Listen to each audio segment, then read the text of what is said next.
신명기 34장 마지막 장 1절에서 12절까지입니다. 우리 같이 읽겠습니다.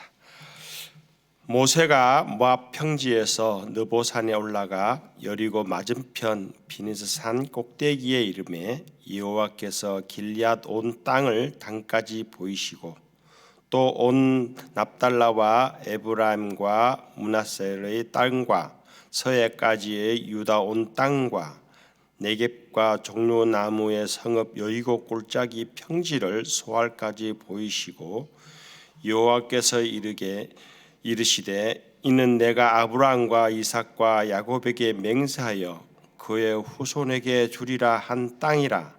내가 내 눈으로 보게 하였거니와 너는 그리로 건너가지 못하리라 하시매 이에 여호와의 종 모세가 여호와의 말씀대로 모압 땅에서 죽어 에브롯 맞은편 모압 땅에 있는 골짜기에 장사되었고 오늘까지 그의 묻힌 곳을 아는 자가 없느니라.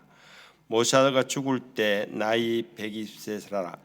그의 눈이 흐리지 아니하였고 기력이 쇠하지 아니하였더라. 이스라엘 자손이 모압 평지에서 모세를 위하여 애곡하여 하는 기일이 끝나도록 모세를 위하여 30일을 애곡하는지라. 모세가 누의 아들 여호수아에게 안수하였으므로 그에게 지혜의 명이 충만하니 이스라엘 자손이 여호와께서 모세에게 명하신 대로 여호수아의 말을 순종하였더라. 그 후에는 이스라엘에 모세와 같은 선지자가 일어나지 못하였나니 모세는 여호와께서 대면하여 아시던 자요 여호와께서 그를 애굽 땅에 보내사 바로와 그의 모든 신하와 그의 온 땅의 모든 이적과 기사와 모든 큰 권능과 위엄을 행하게 하심에 온 이스라엘 목전에서 그것을 행한 자였더라. 아멘.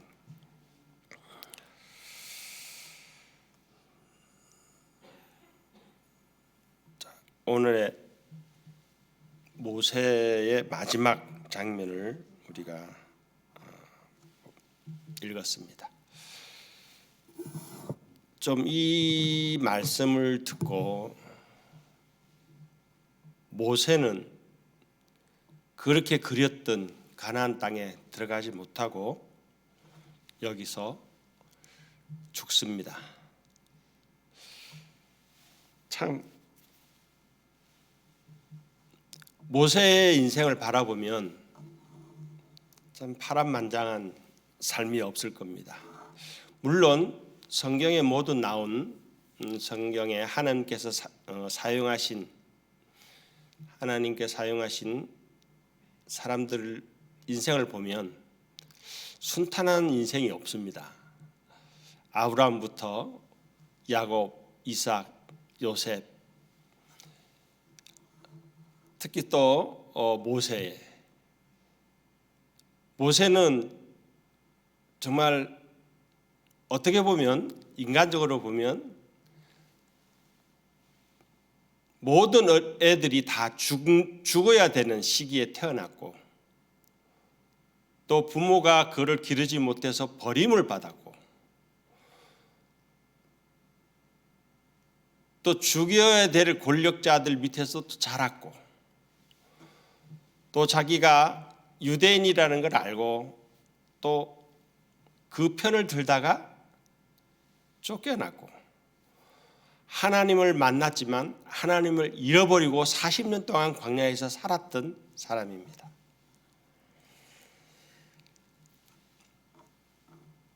모세는 광야 생활을 하면서 하나님을 완전히 잊어버린 삶을 또 살았던 사람입니다. 정말 하나님이 모세를 찾아가서 모세에게 이제 이스라엘 백성을 출애굽하는 그 역사를 부여할 때에도 모세는 철저하게 거부합니다. 모세는 하나님을 잃어버렸다는 것을 어떻게 알 수 있냐면 그의 아들 이름을 보면 압니다. 게르솜이라는 말은 이방인 나그네라는 뜻입니다. 그렇지만 하나님께서는 모세를 잃어버리지 않으시고 항상 함께 있다는 것을 모세는 나중에 알게 됩니다.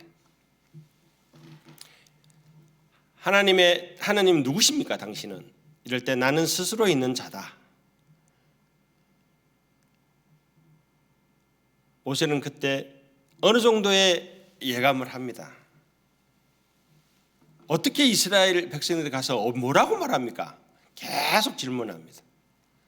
계속 거부하죠. 계속 불순종합니다.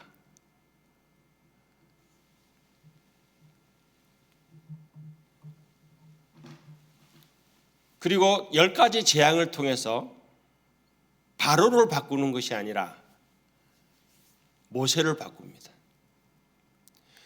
우리 인생을 통해서 어떠한 환경과 어떠한 상황 속에서 하나님께서 나를 이끄실 때에 환경을 바꾸지 않습니다.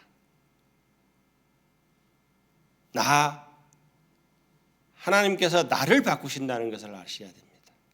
늘 그렇지만 우리는 삶 속에서 늘 나는 있는데 상대방을 아니면 환경을 바꿔주기를 원합니다.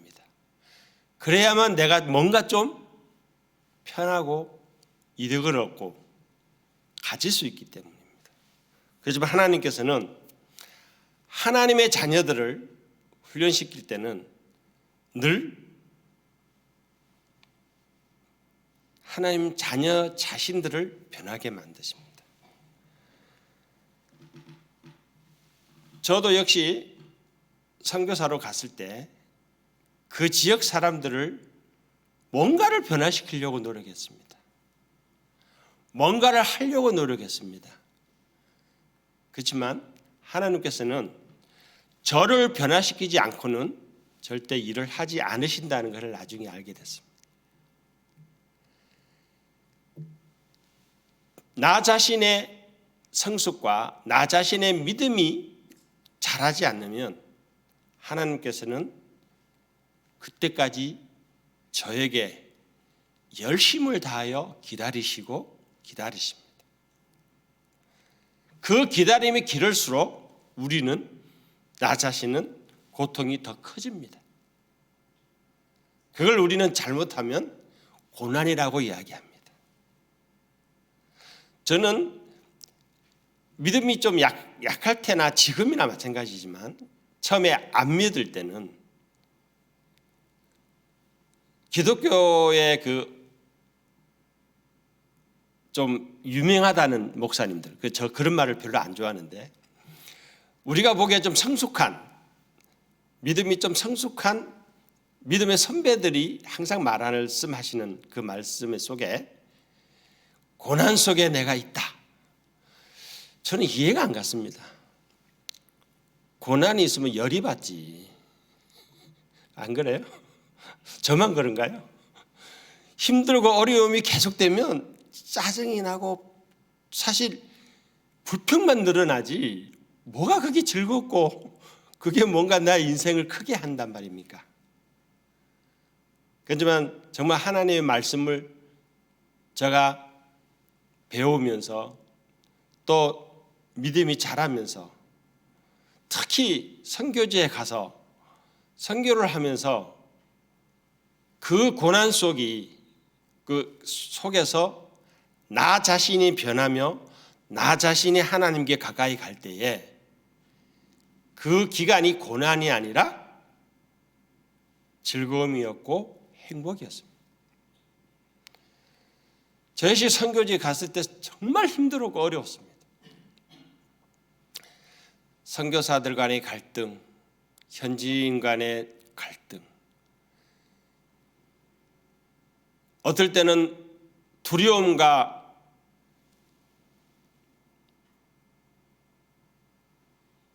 희망이 없는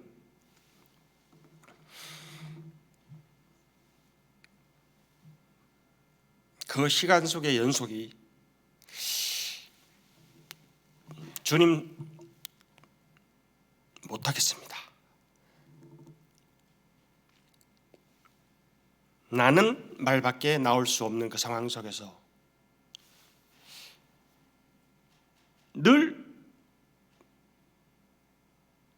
거부하고 계속 미루었던 그 시간들을 하나님께서는 기다리시고 나를 변화시키고 나의 모습이 완전히 하나님 앞에 나아갈 때까지 하나님은 기다리신 것을 저도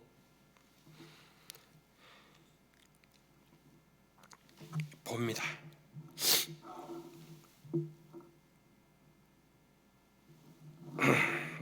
죄송합니다. 설교를 준비하면서 모세의 삶을 돌아보면서 저의 20년간의 선교 활동을 돌아볼 때에 많은 것을 참 거부했구나.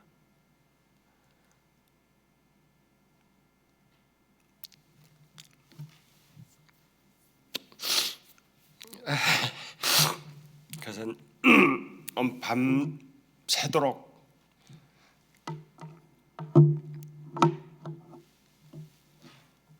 잠을 못 이뤘습니다. 오늘 잠을 한숨 못 자고 왔는데, 그렇지만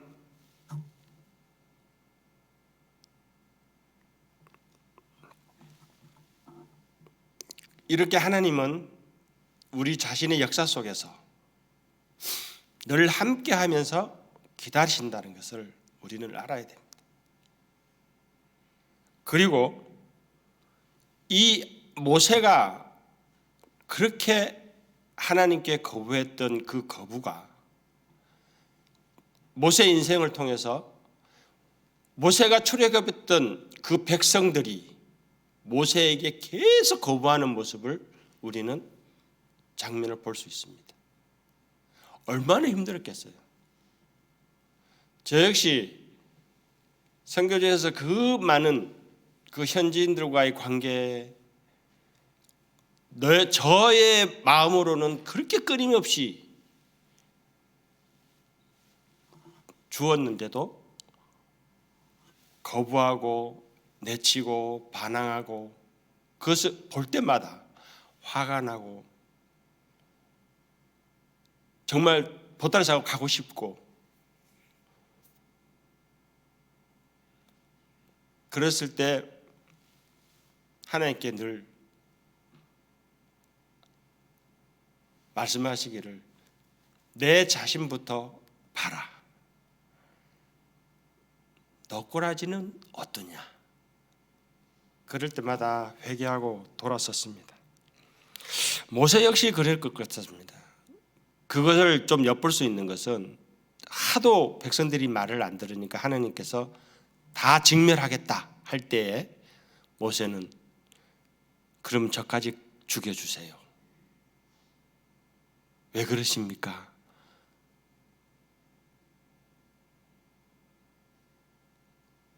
그 모습을 보면서 모세의 그 심정을 이렇게까지 이해를 했습니다.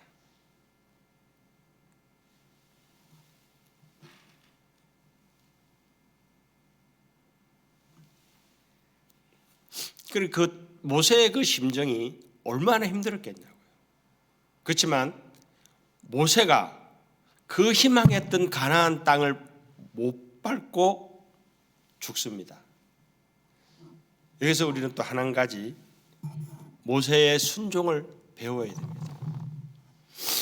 우리는 고난이 통과되면 뭔가 희망과 빛이 있고 나에게 참 큰 상이 있고 멸관이 있을 거라고 생각합니다. 저는 선교하면서 깨달았던 게 그거입니다. 사람인지라 내가 이걸 했고 내가 이만큼 했고 뭐에 자랑하고 안 하고 싶겠습니까? 그렇지만 하나님께서는 그것이 전부가 아닙니다. 모세 역시 얼마나 들어가고 싶겠어요. 그 말 안 듣는 백성을 끌고 평생을 씨름하다가 이제 눈앞에 보이는 저 하나님의 약속한 그 땅을 들어가지 못하고 죽는다는 그 자신을 한번 생각해 보세요. 우리는 단지 성경에서 하나님께서 이렇게 죽었다, 아 죽었나 보다, 이게 아니에요.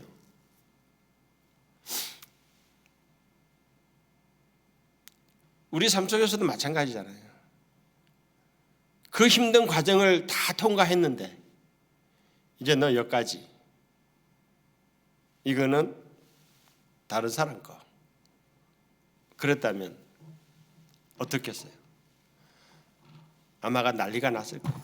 무슨 소리입니까? 근데 모세는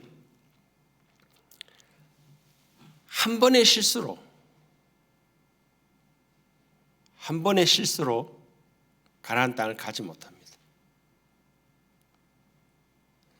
그것은 시편 106편 32절에는 하나님께서 두 모습이 나옵니다.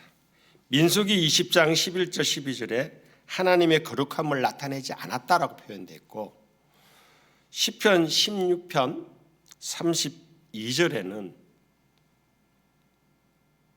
너가 왜 화내냐 내 백성한테, 이러한 말이 포함되어 있습니다.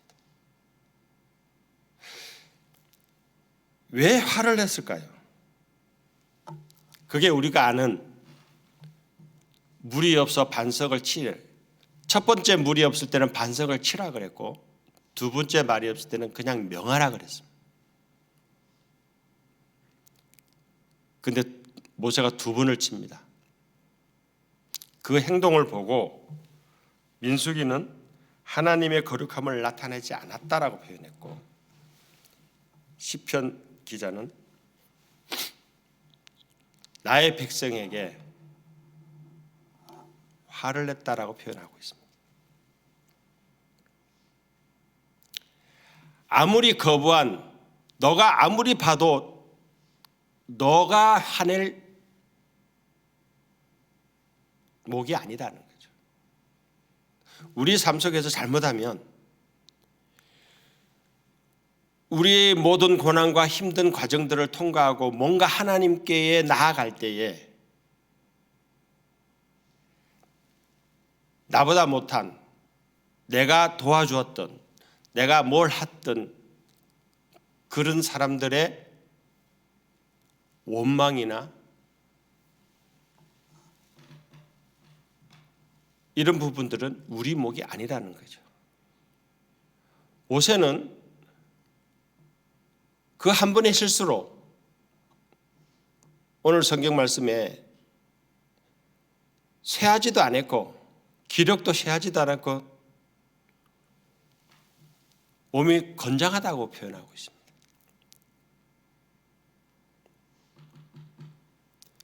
우리 특히 하나님 믿는 사람들은 이런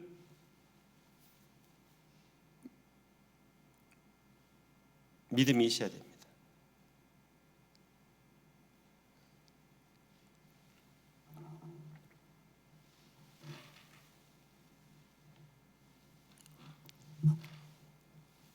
오늘 본문 말씀대로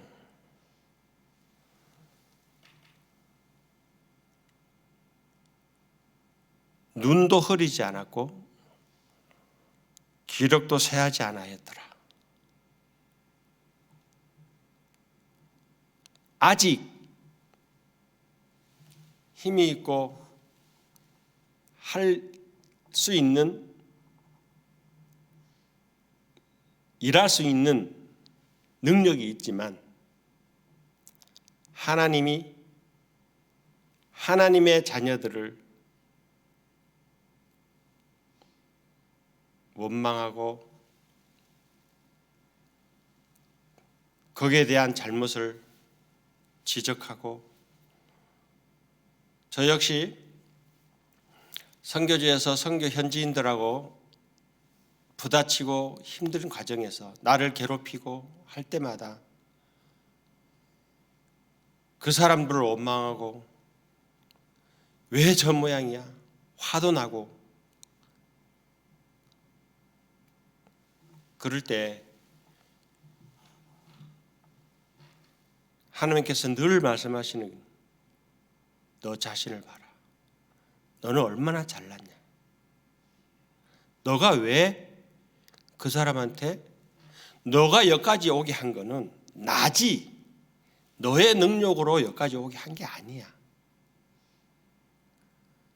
저 사람들이 너한테 아무리 무슨 짓을 해도 너는 저 사람들한테 어떠한 요구를 할 수 있는 자가 아니다.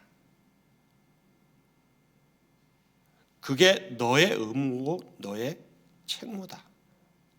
그래서 저는 그분들이 정말 총을 갖다 대고 나의 물건을 다 뺏어갔어도 저는 그들에게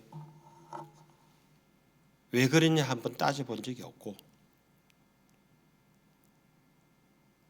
그때는 정말 내가 왜 그랬는지를 모르겠어요. 지금 돌이켜 보면 참 하나님이 나를 그렇게 다스렸구나라는 생각밖에 없어요.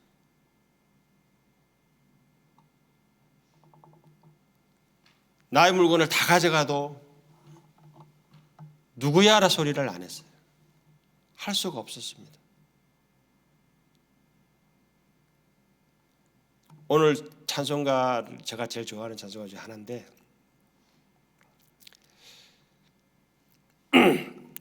저를 구원해 주시고 여기까지 오게 한 것도 하나님이시라는 거죠. 모세는 아마 그걸 깨달았을 겁니다. 그래서 여기서 죽으라 그러니까 죽은 거예요. 아마 그걸 못 깨달았으면 내가 왜 못 들어갑니까 하고 덤볐을 거예요. 왜? 모세는 하나님한테 덤비는데 최고 일각에 있는 사람이에요.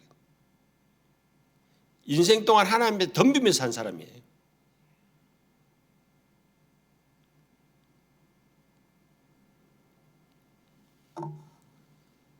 저도 예수 믿기 전에는 하나님을 덤빈 사람입니다. 저희 집에서 제일 마지막으로 믿던 사람인데 저는 예수 믿으면 성을 간다 그랬는데 아직 성을 안 갈고 있습니다.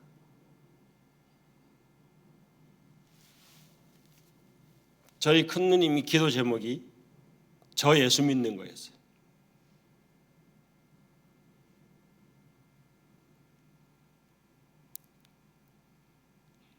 그래서 저는 하나님께서 저를 구원해 준 그 구원의 그 기쁨이 지금도 있습니다.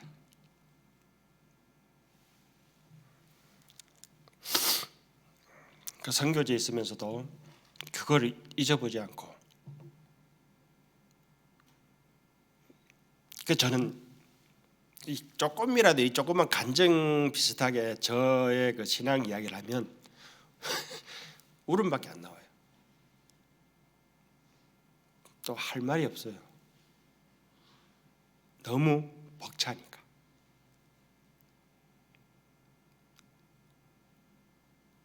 그래서 저도 몸이 좀 아팠을 때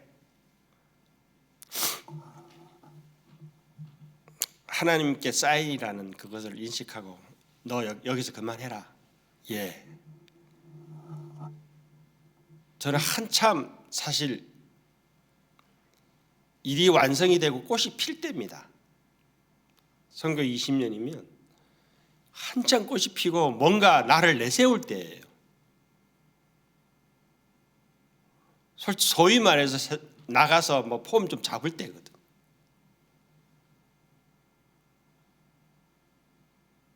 그때 하나님께서 저에게 사인을 보낼 때 저는 예. 왜? 그게 중요한 게 아니에요.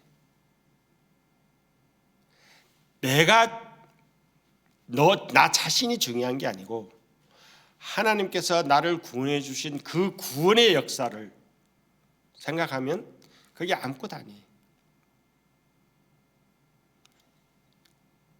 우리 알바니 성도 여러분,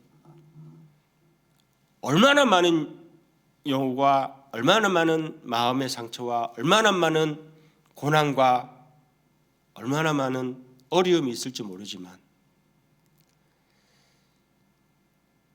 나 같은 죄를 살리신 예수님을 생각한다면 그게 뭐가 그리 중요한 거예요? 내가 몸이 얼마나 피곤하면 뭐가 그게 중요한 거예요?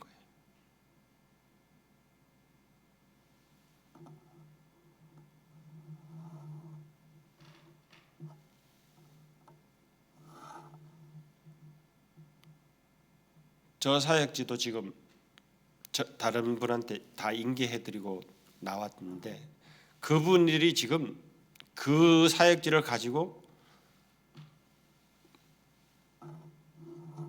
나보다 더 잘하고 있습니다. 막 텔레비도 나오더라고요.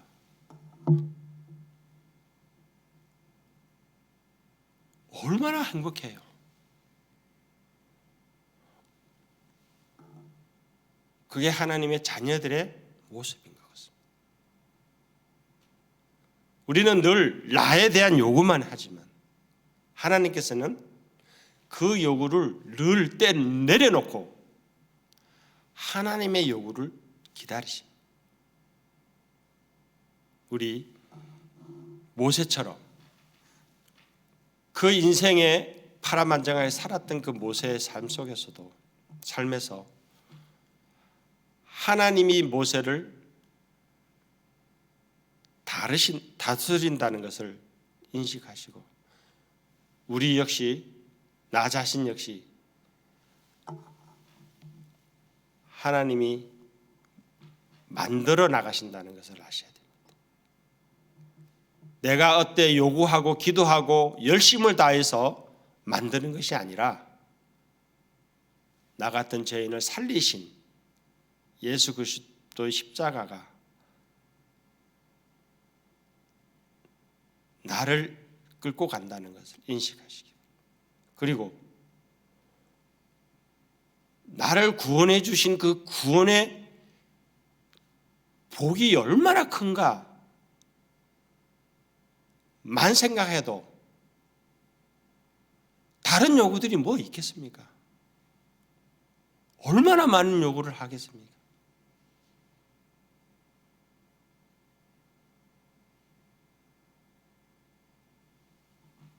아무리 힘들고 어렵고 환경이 안 좋아도 나를 구원해 주신 그 구원의 역사만 봐도 행복해야 되고 즐거워해야 됩니다.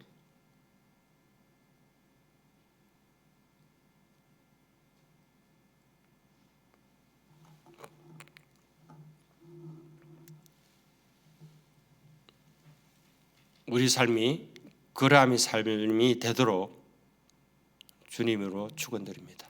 기도하겠습니다.